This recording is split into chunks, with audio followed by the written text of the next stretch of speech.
Our Shashtanga pranams to Sri Thakur, Sri Ma and Swamiji Maharaj, and our heartfelt pranams and gratitude to revered Maharaj.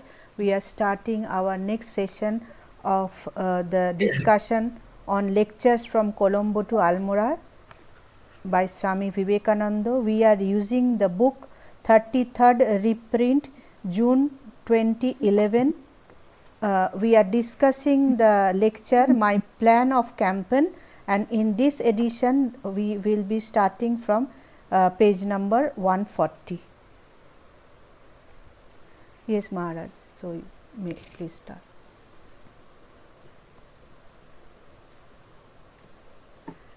Om Namah Shri Yatirajaya Vivekananda Suraye Satchit Sukaswarupaya Swamine Tapaharine.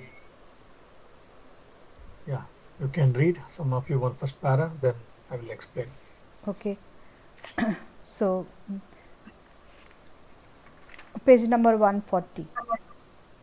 Therefore, my friends, my plan is to start institutions in India to train our young men as preachers of the truths of our scriptures in India and outside India. Men, these are wanted. Everything else will be ready. But strong, vigorous, believing young men, sincere to the backbone, are wanted. 100 such, and the world becomes revolutionized. The will is stronger than anything else. Everything must go down before the will, for that comes from God and God Himself. A pure and a strong will is omnipotent. Do you not believe in it? Preach, preach unto the world the great truths of your religion. The world waits for them. For centuries, Yes. Yes. Yes. So, what is the gist of this para?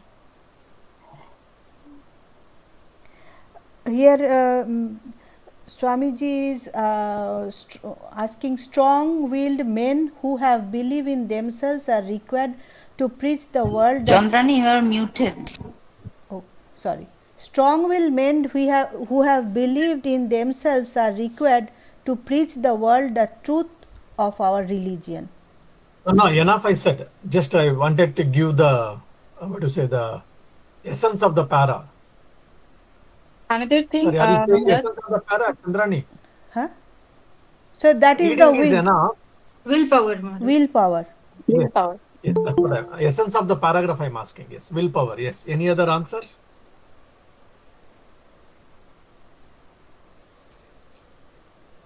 So he is Swami asking that everybody should preach whatever the Okay. truth.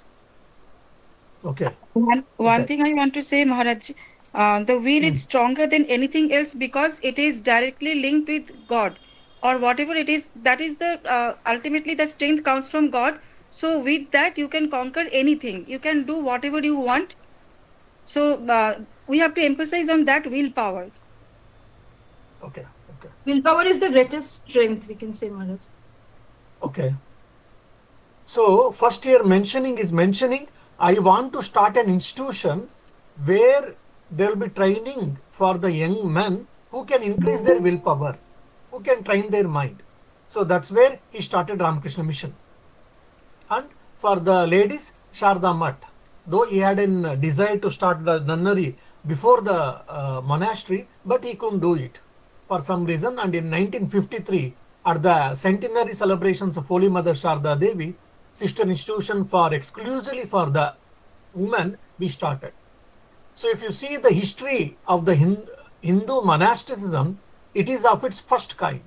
There are few nuns here and there, no doubt, but in the Hindu organization as nunnery, independently managed by themselves, is the first of its kind. That is Sharda Mat, Ramakrishna Sharda Mission. So why Ramakrishna Mission has been started according to Swamiji? It is training the young man so that who can go and preach the Vedanta. Okay, that's the first point. And second thing, interesting is what Sujata told, no doubt, but just I want to make a small correction there. the willpower, no doubt. But Swamiji is telling, until otherwise you have a self-confidence, you can't have a Shraddha or Bhakti in the God. So that is the very subtle point Swamiji is making, we have to make. Understand? Until otherwise I have got a self-confidence, I can't have a Shraddha, Bhakti, devotion in the Lord. So he's saying that is directly proportional. If your confidence increases in you, then the devotion towards God or the faith in God also increases. This is a very subtle point you have to understand. So these last 2 pages are, with full of great ideas. That's the reason I am trying to stop in between. So many times we think, oh, so I am weak, I don't have anything, so I will surrender to the God. No. So it is not that because I am weak I am surrendering to God, because I can't do anything, or because of escapism we surrender to the God many times. Oh, what can I do? Everything is God's will. It is not really, we are saying from our heart of heart, because to escape from the failure. That is the weak actually, when you are weak. But when you have got a self-confidence, then how can I surrender?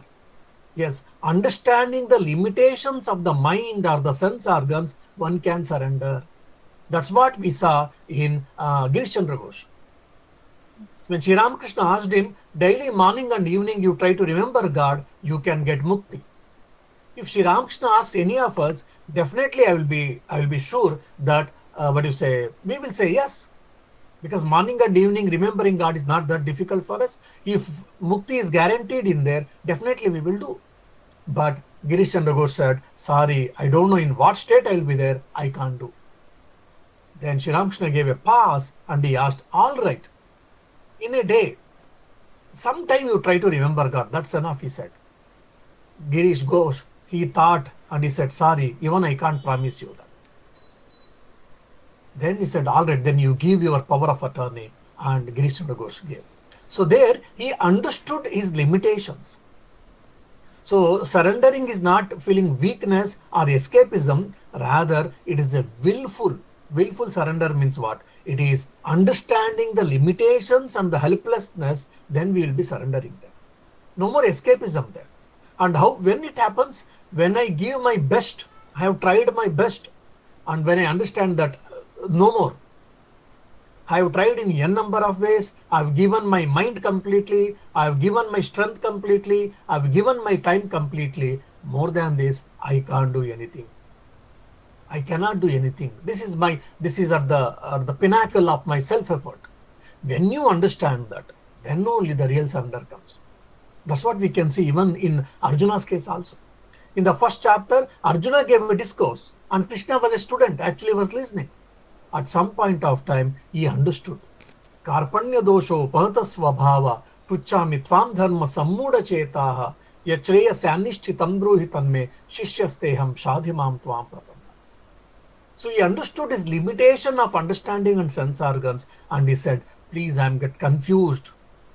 My mind is bewildered. So please accept me as your disciple and instruct me decisively what should I do and what should I not do.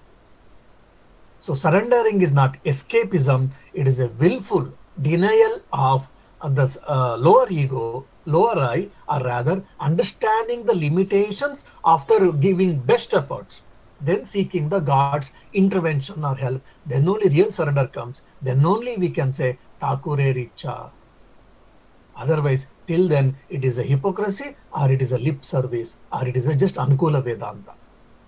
All right. Yeah, please continue. For centuries, people have been taught theories of degradation. They have been told that they are nothing. The masses have been told all over the world that they are not human beings.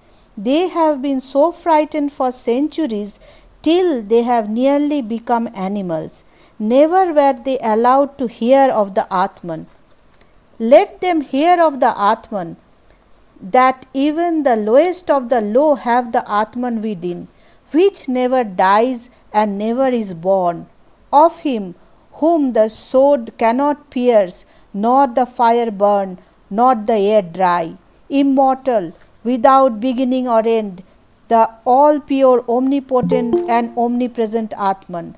Let them have faith in themselves, for what makes the difference between the Englishman and you? Let them talk their religion and duty and so forth.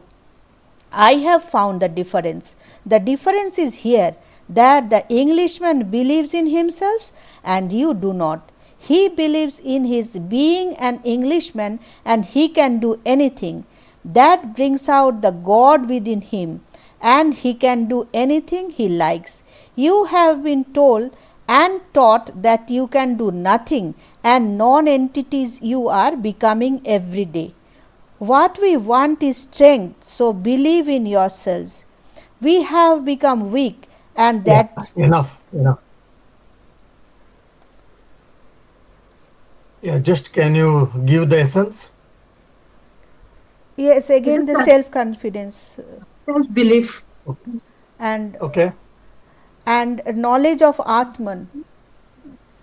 Mm-hmm. Awareness of the Atman should be preached to everybody. Mm-hmm.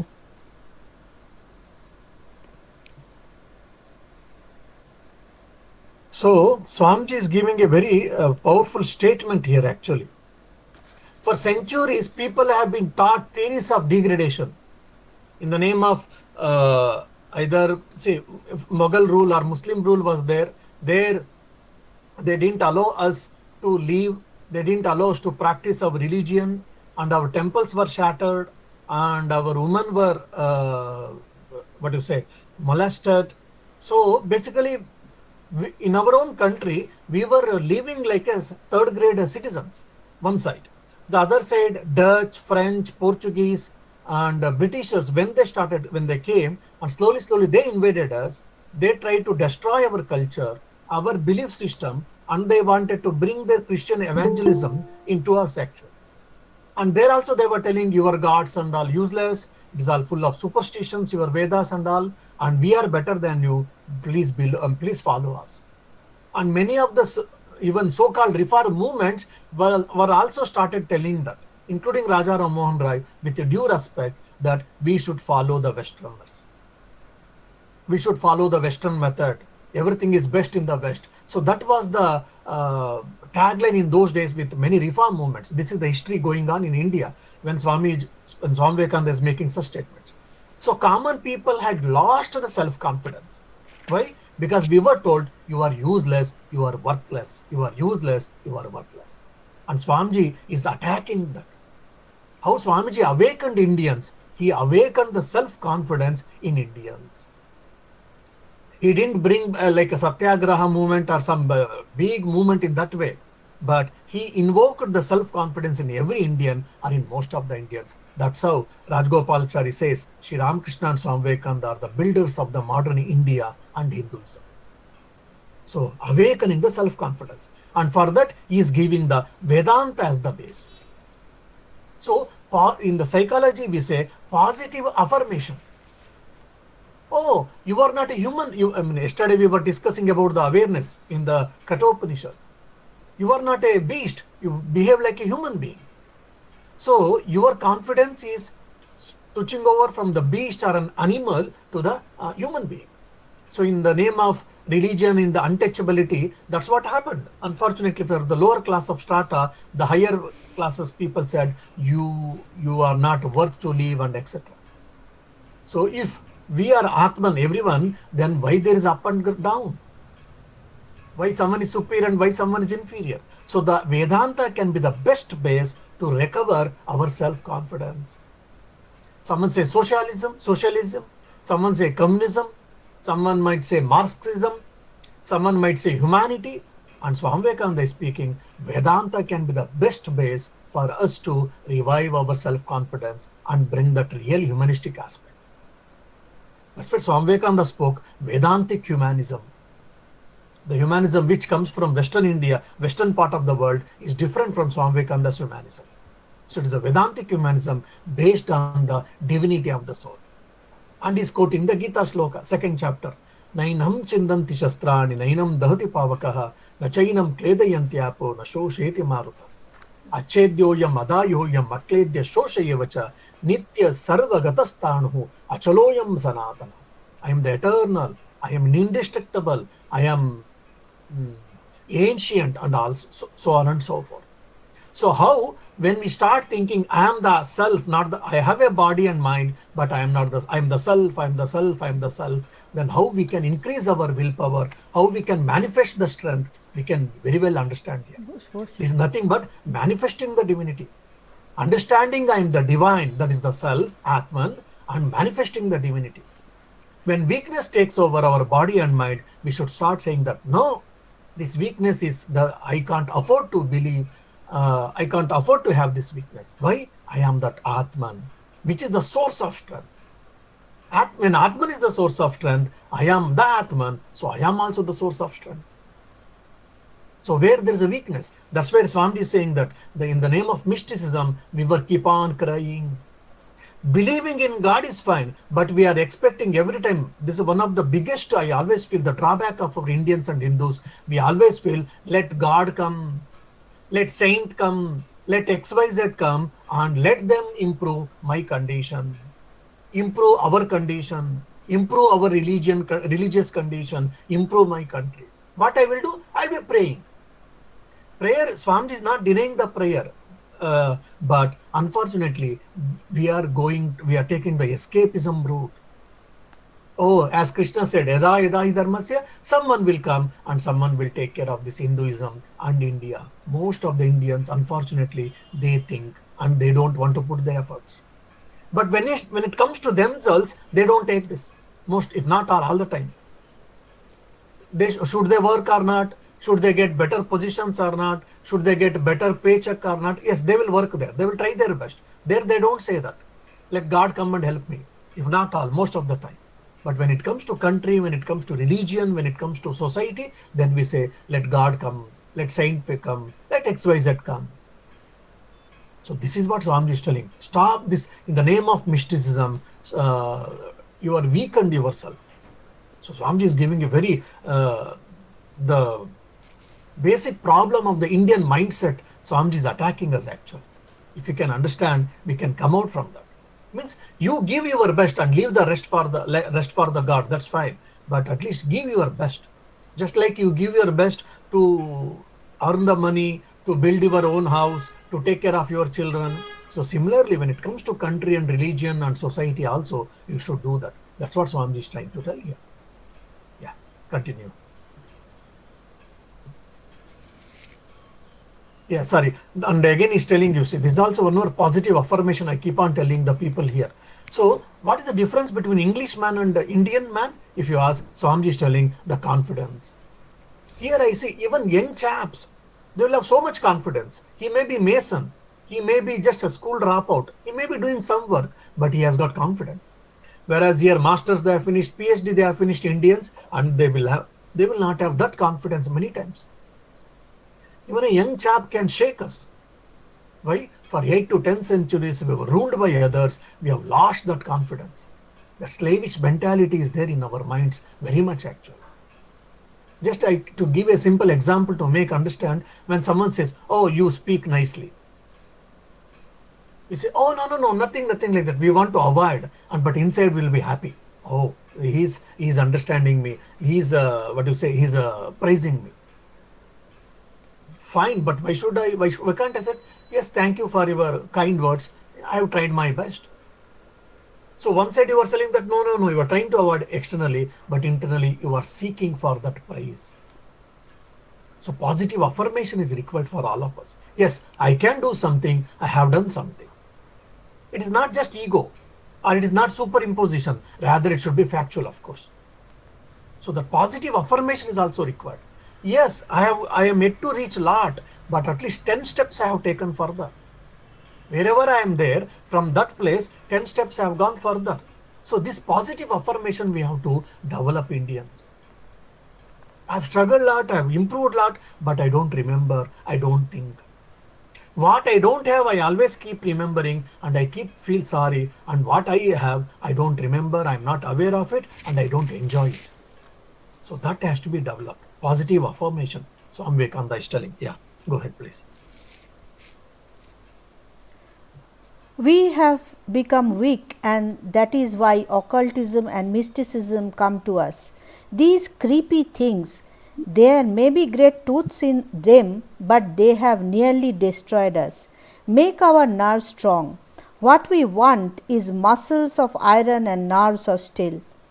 We have wept long enough. No more weeping, but stand on your feet and be men. It is a man making religion that we want. It is man making theories that we want. It is man making education all round that we want. And here is the test of truth. Anything that makes you weak physically, intellectually, and spiritually, reject as poison. There is no life in it. It cannot be true. Truth is strengthening. Truth is purity. Truth is all knowledge. Truth must be strengthening, must be enlightening, must be invigorating. These mysticisms, in spite of some grains of truth in them, are generally weakening. Believe me, I have a lifelong experience of it.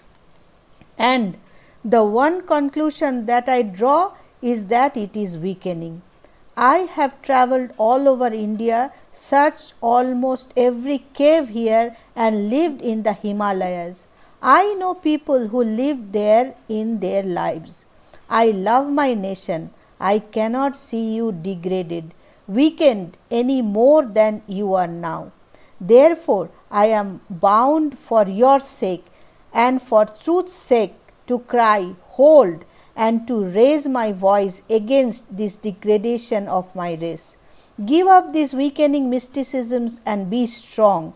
Go back to your Upanishads, the shining, the strengthening, the bright philosophy, and part from all these mysterious things, all these weakening things. Take up this philosophy. The greatest truths are the simplest things in the world, simple as your own existence.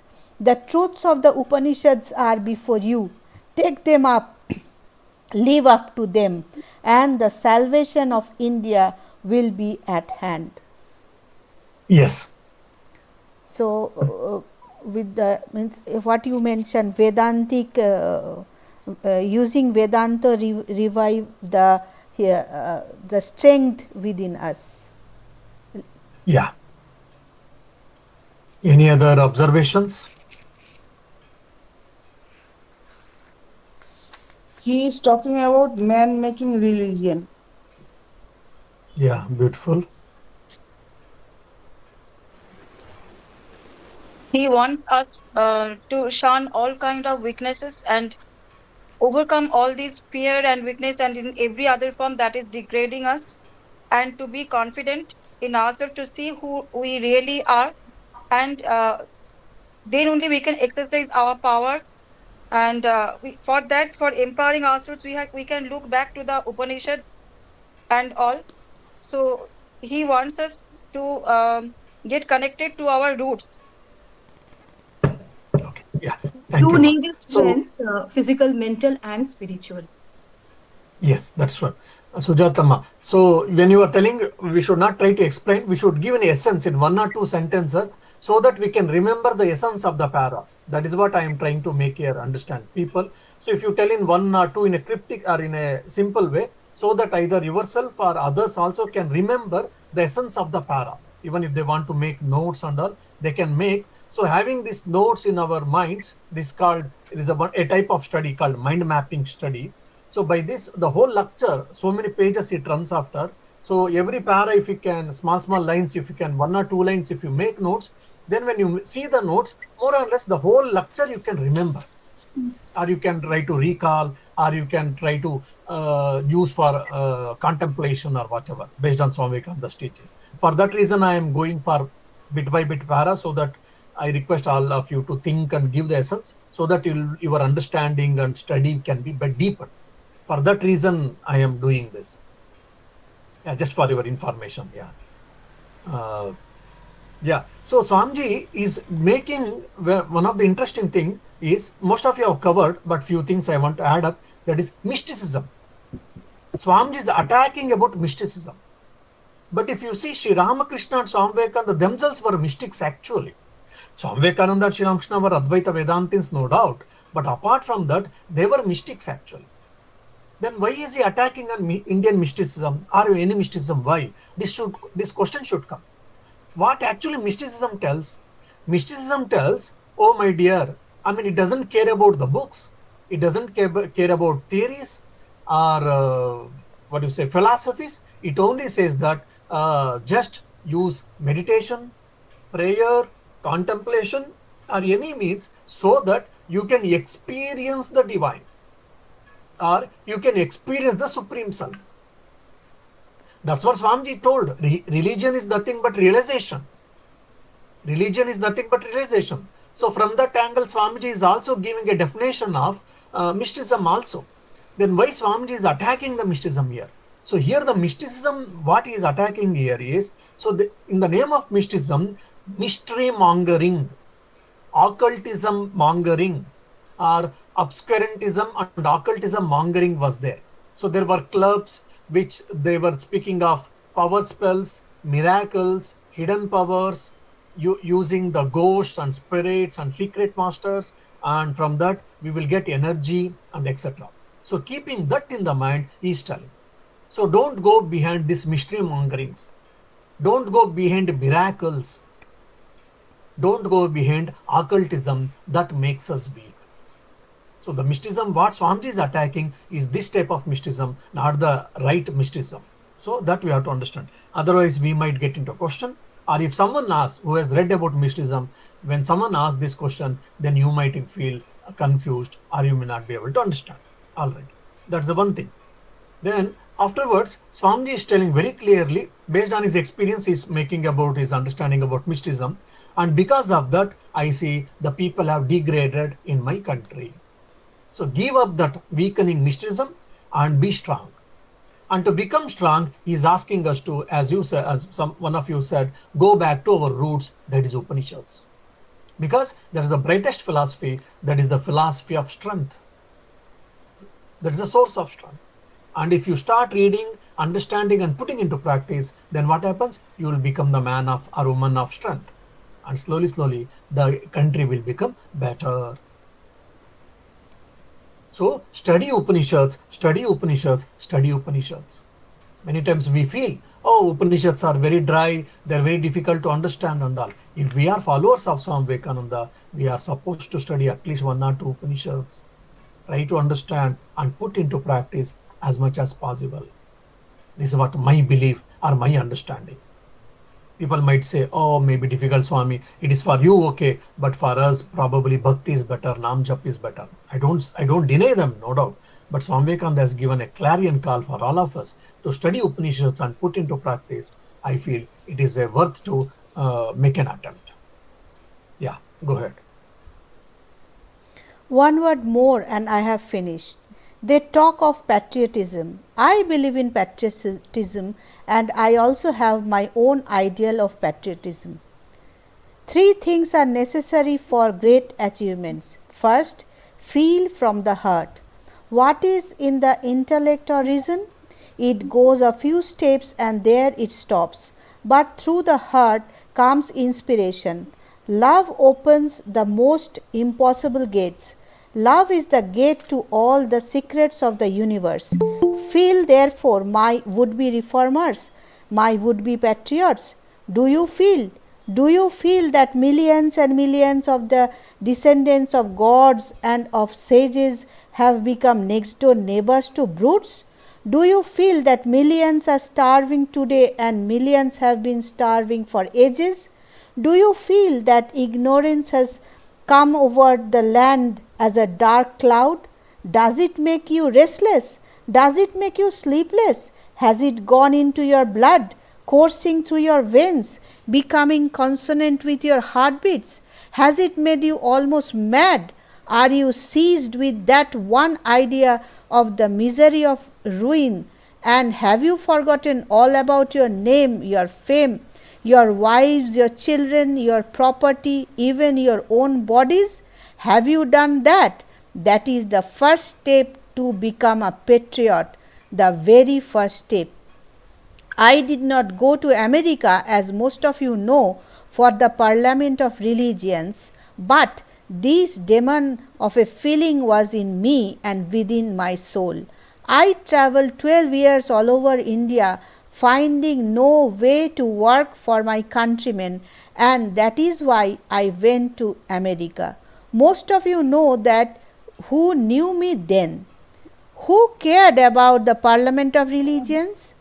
Here was my own flesh and blood sinking every day, and who cared for them? This was my first step. Yes. So, first step is the feeling from the heart. That is the first step to patriotism. Yes. Beautiful. Yes. Any other answers?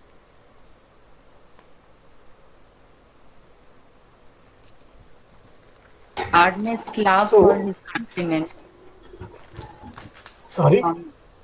Swamiji's earnest love for his countrymen. Okay.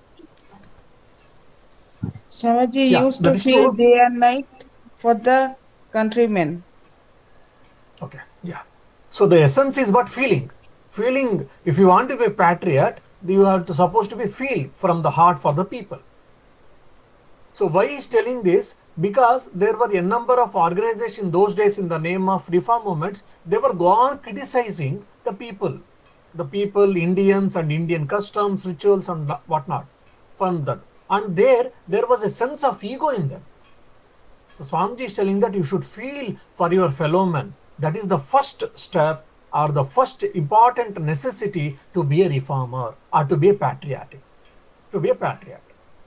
So can you feel that your own fellow men are suffering from hunger, suffering from want of jobs, suffering from some basic necessities?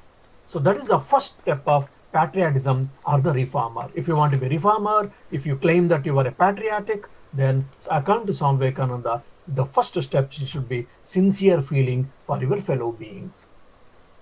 And for that, he is giving his own example also. I also felt for my people. And why I went to America? Because otherwise people would not have understood me. Because I went to America and I made a sound, then now people started listening to me. That is also Swamiji telling. And he made one statement there, for 12 years I have travelled across the India, he says. But actually if you see, it is not so. Because when Sri Ramakrishna passed away in 1886, so 1887, say 86 or 87, even from 86 if you take, 1893 he travelled to Chicago's Parliament of Religions, then it is only 7 years actually. Then Swamiji is making it 12 years. How is it? So it is more or less when he came to Sri Ramakrishna, from there to the Chicago's Parliament of Religions, more or less that whole time considering he is telling 12 years. So that is the one thing which we have to understand. All right. And one more thing is, for this patriotism, he is means we have to be selfless. Means we must not think about our own family and fame, name and fame, etc. That is also mentioned. No? Yeah, it is telling that, but probably when you say, how can I do, Swami? I have got a family and have to take care of my family also. How can I do that? So basically, there Swamiji is telling that even, the country or the fellow beings should become important, so much so that even they should become more important than your own kith and kin or family members. So to give that stress, he is using it. Of course, many of the reformers, that's what it happened actually. So many of the reformers, whatever we study, are the freedom fighters' lives and all. If you see, seriously, if you go deep in their lives, their family members were not happy. They had to sacrifice lot. Simple example I can give you is Alasinga Perumal, who comes from Tamil Nadu, Chennai, who helped Swami Vivekananda a lot. And there are a lot of letters addressed by Swami Vivekananda to Alasinga Perumal. But he himself suffered a lot. His wife, she couldn't lead a basic simple life also. Simple life in the sense comfortable life. At some point of time, to help Swami Vivekananda, whatever even little jewels were there, he took away from his wife. Of course, not forcefully. He sold it and he sent the money to the Swami Vivekananda for his expenses when he was in the West. So he sacrificed a lot actually. Alasinga Perumal didn't care for himself, for his family. He only wanted to spread the Indian culture and Hinduism, and he said he felt by helping Swami Vivekananda, that can be the greatest way of helping, spreading Hinduism. Why? Because Swami Vivekananda is the master of that. So like that, so they didn't care about themselves or their families. They were always took care of the society and the country. So even in that matter, what Swami Vivekananda said, it goes right. You may feel then, but instead of spending your energies in frothy talk, have you found any way out, any practical solution, some help instead of condemnation, some sweet words to soothe their miseries, to bring them out of this living death? Yet, Yes. okay. So this So is what did you again, understand from here? so that is again the sweet words instead of condemnation means. That means Okay. finding ways. If you are able to feel the miseries of your own people, then what is the solution? Are you able to help in any way, or are you thinking of helping? In what ways you can help? You have to find it out. So he is suggesting different ways. That is it. So ultimately, it is feeling and then Sujata, solution. I'm sorry to interrupt you. Again, you are going for explanation. Sorry. So don't go for explanation. Please be pithy or brief in your statement. You said, no doubt, I appreciate it, you rightly caught it. Swamiji is telling, bring out a practical way to implement it. It is not a mere feeling, it should be put into practice. That means, have you found out a way to implement it? Say for an example, people, I feel poverty should be removed. People give a lecture, fine. But is there any way, my dear? Have you found out any way? How are you going to address this issue? So Swamiji is telling that the second step for the patriotic person or for the reformer, the first thing is feeling for your fellow beings. The second is what? Find out the practical solution. Yeah. Sorry to interrupt you. Yes, go ahead.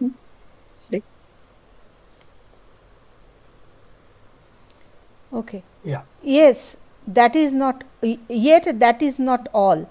Have you got the will to surmount mountain high obstruction? If the whole world stands against you, sword in hand, would you still dare to do what you think is right? If your wives and children are against you, if all your money goes, your name dies, your wealth vanishes, would you still stick to it? Would you still pursue it and go on steadily towards your own goal? As the great King Bhartrihari says, let the sages blame and let them praise. Let the goddess of fortune come and let her go wherever she likes. Let death come today or let it come in hundreds of years. He indeed is the steady man who does not move 1 inch from the way of truth. Have you got that steadfastness? If you have these 3 things, each one of you will work miracles. You need not write in the newspapers. You need not go about lecturing. Your very face will shine. If you live in a cave, your thoughts will permeate even through the rock walls, will go vibrating all over the world for hundreds of years, maybe until they will fasten onto some brain and work out there. Such is the such is the power of thought, of sincerity, and of purity of purpose. Yeah. So third step is steadfastness. Okay. Any other answers? Sincerity of thought and action. Okay. We continue to Swamiji build up our willpower. Willpower. Yeah. Any other answers? And determination and perseverance towards one's goal. Yeah. Our willpower should conquer any obstacle. Okay. Yeah. So I think Jashi clearly told. Swamiji is using, I'm using the Swamiji's words only. Gigantic will. So first is feeling. Second is having a solution, having a plan of action. Second is third, well, I felt it and I've started putting into action when I will get a lot of obstacles. So for that, you need to have gigantic will. So if you want to be a reformer, social reformer, or any reformer in the society, according to Swamiji, one is feel from your heart, not from your brain, from your heart. And the second is plan of action. The third is gigantic will. Why Swamiji is determination, perseverance, patience, all these things comes in the part of will only. Will means what? You have determined whatever it might come, I am going to do it. I will not stop. I will not move. That's why Swamiji is using the word, this one word, gigantic is very important here. Gigantic will. So Swamiji is giving a very clear plan of action for us. If any one of us want to be reformers in our own way, run NGOs or anything, Swamiji is giving a very clear plan of action. That's why it is called my plan of campaign. So Swamiji is giving, okay, my dear, if anyone wants to be reformers, fine, you are welcome. But please note these three things which is necessary. How beautifully, systematically Swamiji has put things, you see. That's where I say, instead of reading, we should study. Then we will get lot of answers for our own day-to-day problems as well as for our actions or whatever it may be. That's the reason, I mean, I know that this is not a lecture, it is a class, I always say. So it's a lecture, I mean, we can give some stories and some few important points and we can finish it up. That can be a bit catchy also, no doubt. That can be a bit lucid also, no doubt. But I want people to go deep in Swamiji's philosophy and understanding, so that even tomorrow, if I am not there, never mind. You can start reading and understanding yourselves, how to understand Swamiji's works. Yeah.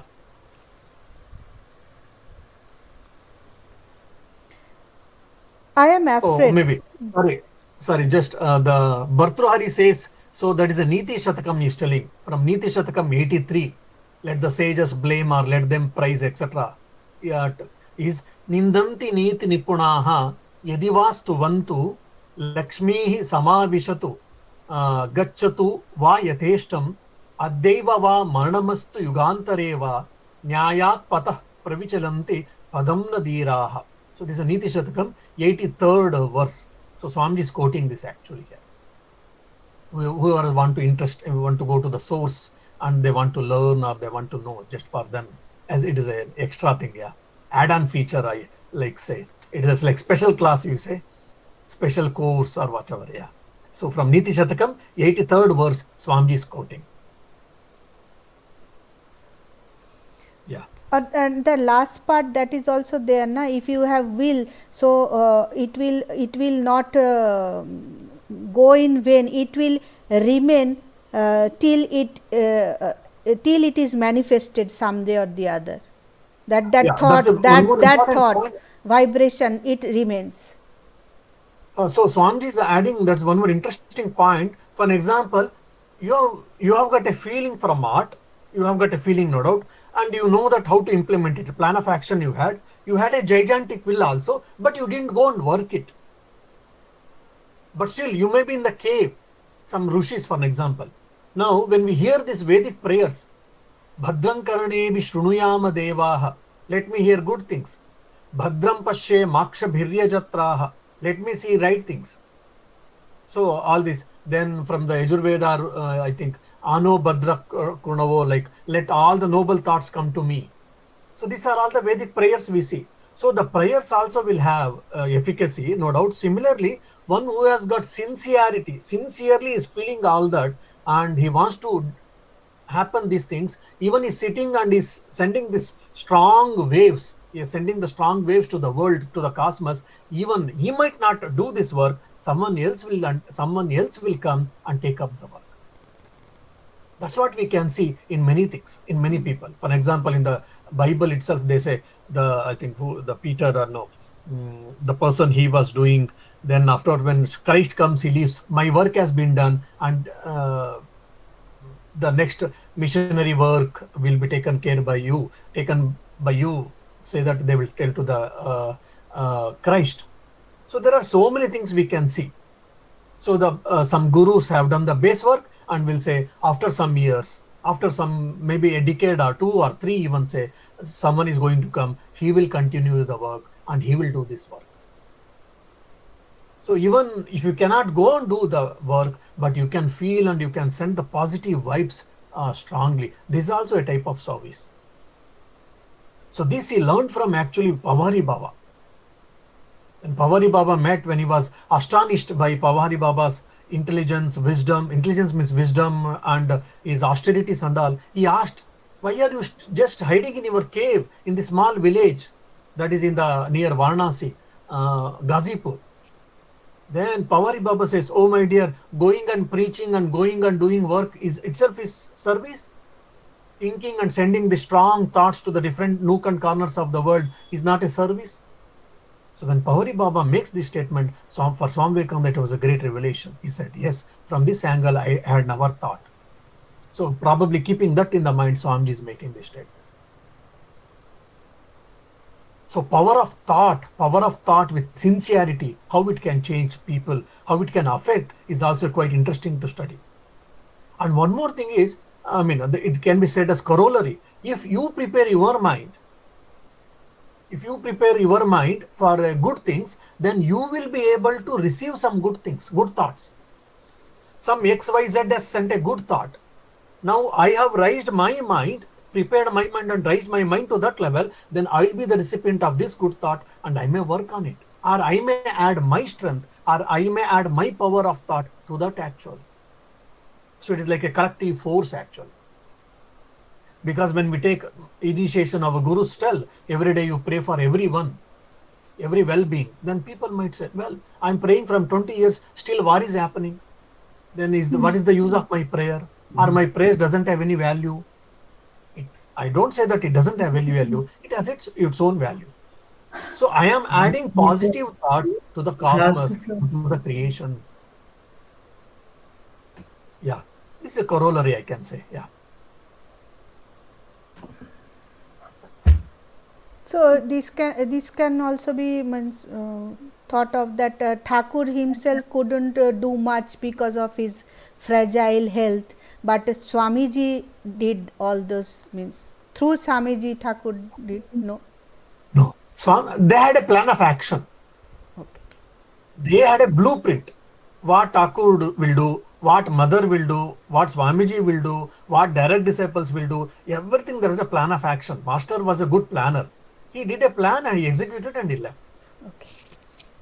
Simple example I can give you. Now, once Mahapurush Maharaj, Swami Shivanandaji was writing, scribbling the notes. Sri Ramakrishna was talking, just like a satsang he was doing in his own room, and many people are there. Mahapurush Maharaj was also sitting in the corner and he was writing something. Then Sri Ramakrishna asked, what are you doing? Kikorcho. What are you doing? And Sri Ramakrishna's, Mahapurush Maharaj says, then I am noting down the points what you are telling. Then Sri Ramakrishna tells, oh my dear, oh, there is another person for that. Means he is telling that Master Mahashaya Mahendranath Gupta, who is the recorder of Gospel of Ramakrishna, that work is assigned to him. So that means what? Sri Ramakrishna had that plan, definite plans. And before itself, Sri Ramakrishna, as we all know that, if you remember, when he was in Kashmir, before his leaving his body, he had told that Naren will teach the world. So he had a plan of action. And he told Raja Maharaj, he can rule the kingdom. That's why Swami Vivekananda made him as the first president of the Ramakrishna Matan Mission. Though Swami Vivekananda founded Ramakrishna Matan Mission, but he made Swami Brahmanji as the first president. Why? Because Sri Ramakrishna had made this statement. And once Sri Ramakrishna sat on Sharat Maharaj and he said, okay, he can bear the load. So that's why you see Swami Shardananji, though he was in West, he was called back from Newark and he was made first General Secretary of Ramakrishna Mission. Why? Because all these things were given in subtle way by Sri Ramakrishna. And Swami Vivekananda was such intelligent, he could understand Sri Ramakrishna's words. They had a all beautiful plan. And you see Holy Mother case, you can say, when Holy Mother Sri Ramakrishna said, after my leaving, you have to take care of the mission, the spiritual mission, whatever he started. And as Holy Mother said beautifully, I am a village illiterate woman, what I can do? One is, first of all, she is a village woman and she is illiterate and she doesn't have any training or whatever, she can't do anything. And in those days, the women were also kept just for cooking and taking care of children. Now it's a woman empowerment, how Sri Ramakrishna started. where the whole Sangha and the whole reform movement was centralized in and around Holy Mother Sharda Devi after the passing away of Sri Ramakrishna. That's what I feel. It is a really woman empowerment. And Holy Mother's, when she made, Sri Ramakrishna said, no, you have to do it. And how much do you expect me alone to do all these things? And he trained him. He trained her. He didn't simply tell. He trained her. And after his demise, for some time she was in seclusion, no doubt. But afterwards, you see how much Holy Mother did. So they had a definite plan of action according to. All they did their plan, and another way of looking is what they were nice drama party. Why? Because for them it is a leela. For us it is a nitya. That's why we are suffering. They also had to endure a lot of pain, no doubt, as a human being. When they take a human body, like Holy Mother had a rheumatism and she had to suffer. She had to endure the pain. She didn't suffer. As a human body, she had to endure the pain. Holy Mother Sharda Devi herself, who is Adi Shakti, she endured the pain. She had to experience the pain, but she didn't suffer. But whereas we suffer. So for them it was a leela, and for us it is a nitya. That's where we suffer. Nitya in the sense real, I mean to say. Yeah. All right, last part, at least we'll finish today's lecture. I am afraid I am delaying you, but one word more. This national ship, my countrymen, my friends, my children, this national ship has been ferrying millions and millions of souls across the waters of life. For scores of shining centuries, it has been plying across this water, and through its agency, millions of souls have been taken to the other shore to blendness. But today, perhaps through your own fault, this boat has become a little damaged, has sprung a leak, and would you therefore curse it? Is it fit that you stand up and pronounce malediction upon it, one that has done more work than any other thing in the world? If there are holes in this national ship, this society of ours, we are its children. Let us go and stop the holes. Let us gladly do it with our heart's blood, and if we cannot, then let us die. We will make a plug of our brains and put them into the ship, but condemn it never. Say not one harsh word against this society. I love it for its past greatness. I love you all because you are the children of gods, and because you are the children of the glorious forefathers. How then can I curse you? Never. All blessings be upon you. I have come to you, my children, to tell you all my plans. If you hear them, I am ready to work with you. But if you will not listen to them and even kick me out of India, I will come back and tell you that we are all sinking. I am come now to sit in your midst, and if we are to sink, let us all sink together, but never let curses rise to our lips.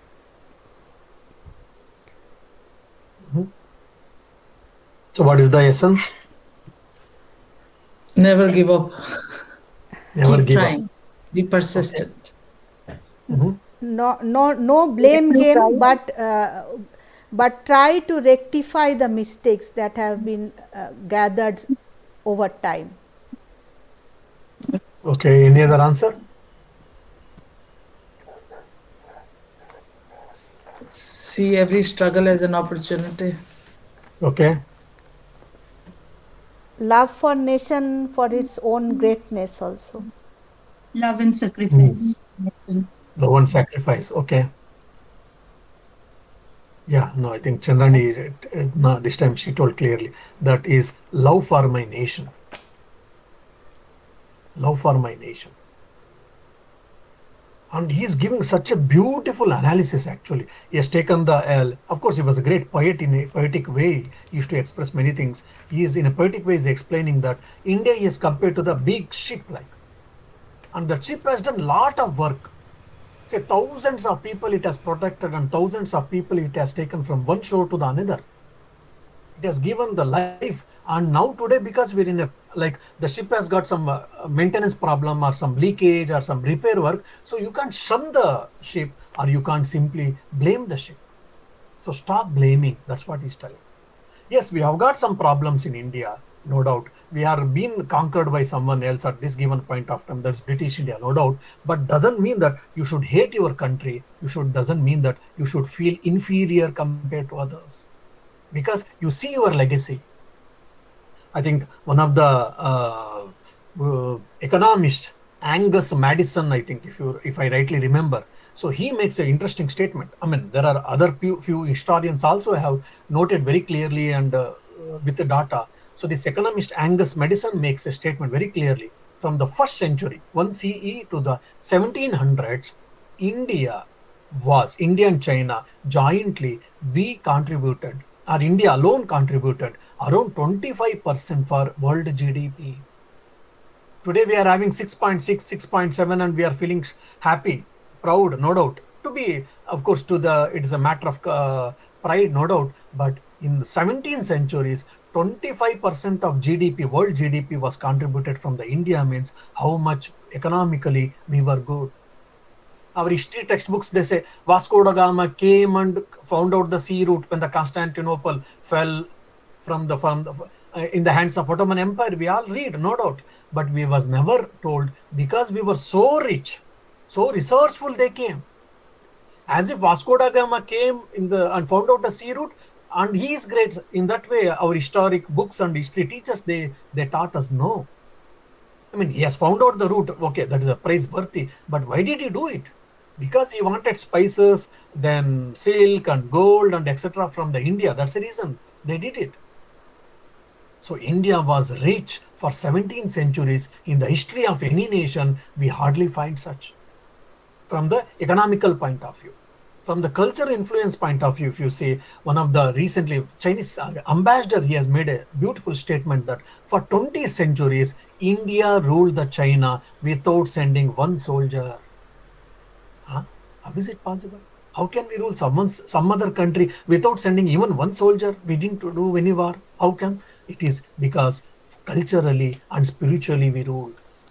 The Buddhism, the Buddhist thoughts, it went from here, it ruled China for a long time. Of course, they had a Taoism, they had a Confucianism, they had their own philosophies and all, no doubt. But if not completely, by and large, the China was ruled from philosophically, China and Tibet from the India. And even if you see Greece, the Arabic numerals, we say 0 to 9. From India, it went to Arab. From Arab, it went to East, West. That's the reason it is called Arabic numerals. But 0 to 9, it has been went from us. And the first and foremost, the universities, Nalanda and Takshashila universities, which were great than Harvard and Oxford, today's Harvard and Oxford. And if you see, even Alexander was told by his guru Aristotle that I have heard that India is the land of philosophers. Can you bring a philosopher so that I can discuss? So, and Pythagoras was also known that he was following in his own way the Vedic wisdom. There are so many in Greece and Rome. I think one point of time, either in the Greece or Rome, there was a ban for the clothes from India. Import from India has been banned. Why? Because they were not able to compete with the Indian quality clothes. As a result, their own industries were getting spoiled. For some time, they had banned the import of clothes from India. So India was known for its scientific innovations in those days. Then Ayurveda, then metallurgy, what all things. So understanding our glories, recognizing our glories, let us love our country, and at the same time, we shall accept there are some problems and issues in our country, and let us try to repair. Instead of having a critic about our own country, about our own religion, about our own brothers and sisters, we have to love them, we have to feel them, and we have to go forward. We shall correct ourselves. Just for an example, there's a problem in my house. I don't criticize my father and mother or siblings or husband and wife to everyone. That will be in the four walls, and we will try to rectify. We will try to accept and we will try to rectify. So that should be our way. Simply go on criticizing about our country, religion and culture is not the solution. That's what Swamiji is telling. Such a beautiful and grand statement and very practical actually. Yeah. Thank you. Thank you, Maharaj. So, Thank you, Swamiji. Thank you, Maharaj. Maharaj, so Maharaj. you will not be taking in May, not even one single class. Visit to Danganan, so excellent. Yeah, maybe 13th or maybe 13th is better, I think. Yeah. So 12th I will be returning from Netherlands. So 13th we can have it probably. Swamiji, for somebody to start first, which book should they start in Vedanta? There's so many books. Vedanta. Yeah. If you ask me, I always suggest Tattva Bodha. Okay. Tattva Bodha. And there's a beautiful book written by Swami Sunirmalananda, Insights into Vedanta. The title, that is Tattva Bodha only. The Insights into Vedanta by Swami Sunirmalananda. You can read that book. Or otherwise any other author on Tattva Bodha. Author in the sense with the English translation and the explanation I wish to say. Swami, what is the Swami's name? Sunil? Sunirmalananda. You want me to message? Anandai. And is it available online? It should be available. On PDF or? It should be. Okay, thank you, Swamiji. Insight of, Yes. thank you, Maharaj. Insight of. Yeah, Insights into Vedanta. Just I have put in the message. You can see all of you.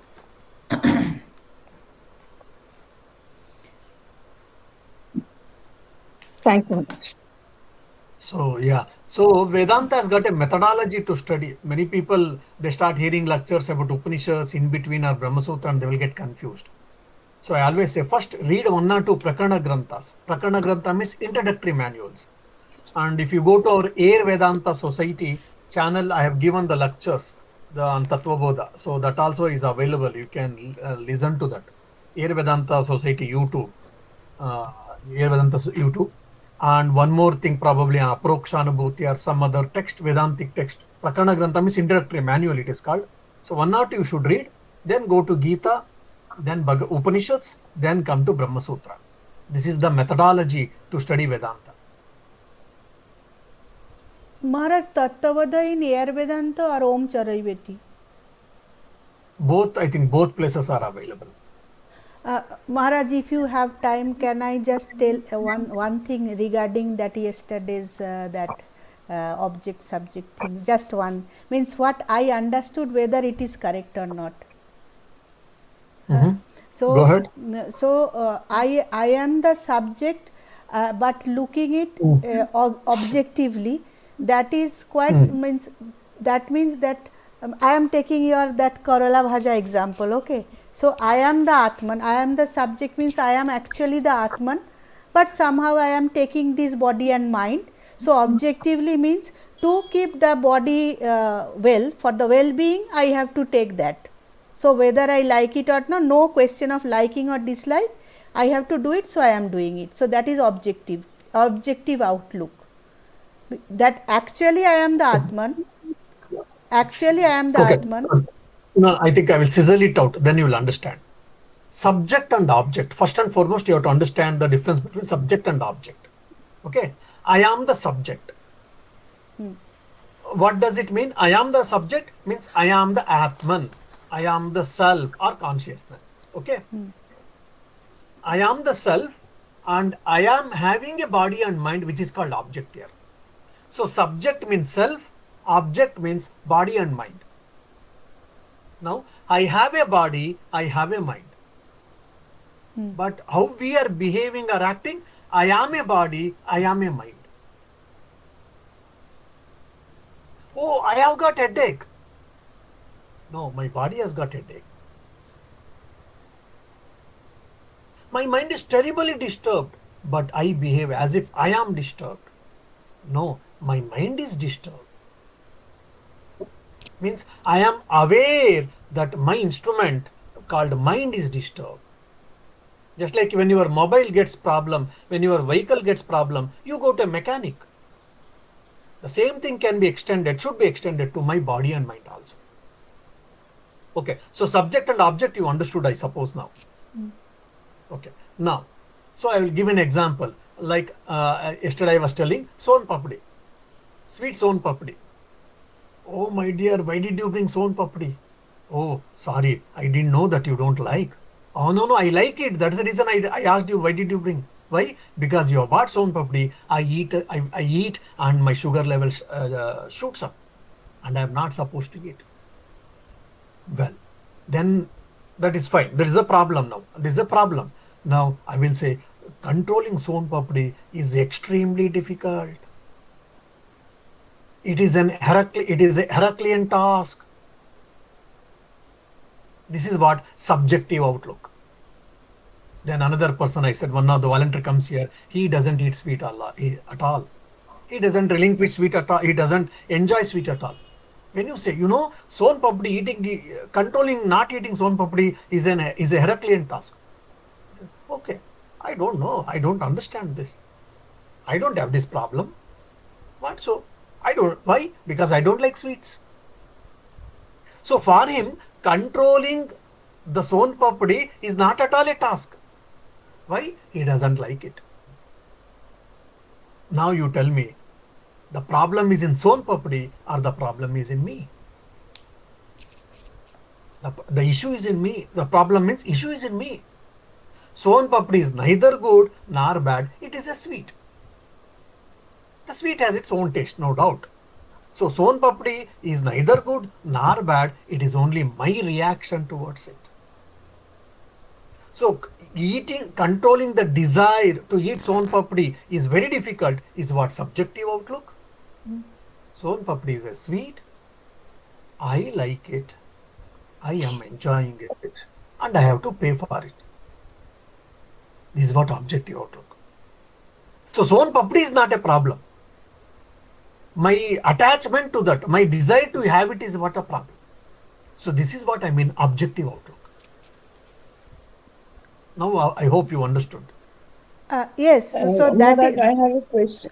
so just 1 minute. So that is what I am saying, that since I am thinking, means I am thinking I am the object, I am the body and I am the mind. So subject to my that thinking, I am either liking or disliking son papdi. That is objective outlook. Subjective outlook is subject to the thinking that I am the object. I am the object, I am the body, I am the mind, and subject to that I am either liking or disliking it. That is subjective outlook. Yes. I am thinking I am object, and I am also having a subjective outlook. Yes. Maharaj, can I tell that the I am subjective means the awareness, subject of the awareness is the self. No, subject is what I am the self. See this. I mean, it will take some time. I understand. It is a playing with the words is the one thing, and second thing is it is a bit confusing. So I am a subject, and I should not have subjective outlook. Okay. See, first and foremost, maybe we'll put like this: I am a subject, and I should not have subjective outlook. First, point number one. Point number two: I am not the object, and I should have an objective outlook. I am not the object, but I should have an objective outlook. So these two things first you make it clear, then I think you will be able to understand. I am the subject and I should not have a subjective outlook. I am not the object but I should have an objective outlook. Yeah, now come Jumar. Yes, you told that I am not the doer, I am not the experiencer, or I am not the what this I mean? Yeah, I means self again, consciousness. Okay. Then who is the doer? Your body and mind. My body is. Who is the enjoyer, experiencer? Who is enjoying or suffering? Your body and mind. Well, that's why it's objective. Body and mind is doing. Again, don't confuse, don't stretch the examples too much. You will get confused again. I'm sorry, please don't confuse, don't stretch examples too much, then you will get confused. What happens, we try to stretch it and we try to fix things in a different way forcefully. That's where we get into problem. Simple. But I am subject means I am self, and I should have and I should not have subjective outlook. I am not the object means I am not the body and mind, including the world and objects. I am not the body, I am not the mind, I am not the world and its objects. That's what I am not the object, but I should have an objective outlook. This just try to understand. Objective outlook means without reaction, that is the thing. No, seeing things as it is. Yes. That means I am not getting involved with that, whatever I am, that is there. That is there. Yes. Thank you. but Maharaj, why subject object? I can always think that self and body and soul with the term itself. Because this subject subject is getting confused. So Yeah. better I think that I am self, I am not the Maharaj. body. So No, that's no, it. no. Pranamda. Sorry, reference is what? Attend to my previous last class. Listen to my last class and then you come with the question. Okay, Maharaj. I know that yesterday you couldn't attend the class for some reason. You try to attend the class, then you come back with this question, whether why subject object. No, So, not only yesterday's class, Maharaj, in Drigdrishya also, it is your favorite thing, you always say. And actually, yesterday's class was very much parallel to Drigdrishya, no? You told Drigdrishya Vivek those things. I don't know. I don't remember what I told in Drigdrishya Viveka. But yesterday, nowadays, if not all, sometimes I try to tell first 10-15 minutes some Advaitic concepts. Again, I will reinforce so that you can get clarity, the basic Advaitic concepts, or I will try to tell some things which will be helpful for you in day-to-day life, how to practice Advaita Vedanta and all. Then I come to text actually. but You Maharaj, see, in the the first process, part I spoke of awareness.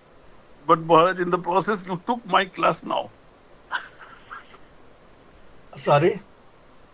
But in the process, you took my class now because I did not attend the class yesterday. But I wrote to you that I am unable to attend because there were some guests at home. I cannot drive them out. So it was impossible for me. See, I think this is what subjective outlook, my dear. So I made a statement. Very clearly. I told very clearly. I made a statement. Yes, I was aware of some reasons. I didn't want to tell all that because I respect the privacy of people. So for some reasons you couldn't attend the class. You listen to the class, then you will understand then why the subject object outlook comes. That's all I said. I didn't say you that, oh, you didn't attend the class. I didn't accuse you why you didn't attend the class. No, it's okay, Maharaj. I understand that. I understand. I fully appreciate. But today also I wrote the comment. I hope you must have read it. Because your today's class was one of the best quality class in the recent days, what I found. Because the way you explained with so much of positive energy infused in it. So that was like, I could feel that actually while listening to you. Yeah. On the lighter side, don't take it personally again. On the lighter side. No, One Maharaj, of not our at all. ashram. Not at all. Why should I take personally? Okay. I'm one of our the ashram, self. Why should I take it personally? I am not attached to it. yeah, in one of our ashram in Pannampet, that is it is in a Kodagu area in Karnataka. So once one brahmachari novice, he went and he told to the cook, "Sir, your cooking was excellent today. Your cooking was excellent today. The food was very delicious. Your cooking was excellent." He's an old man. By that time he was quite old. Retirement age he was. He said, "Swami, I think your mind was good today."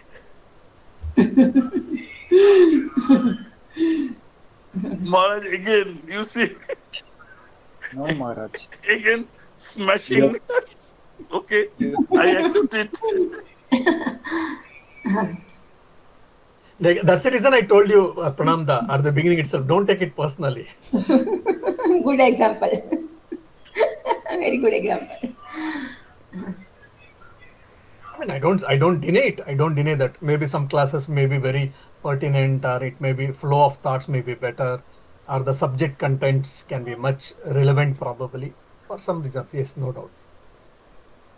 Anyhow, these are all Vedantic jokes or philosophical jokes. You can remember. Okay, Maharaj, thank you. Thank you. Do well, all of you. Pranam. Keep well. Pranam Maharaj. Thank you, Maharaj. Pranam Maharaj. Thank you, Maharaj. Pranam Pranam. Maharaj.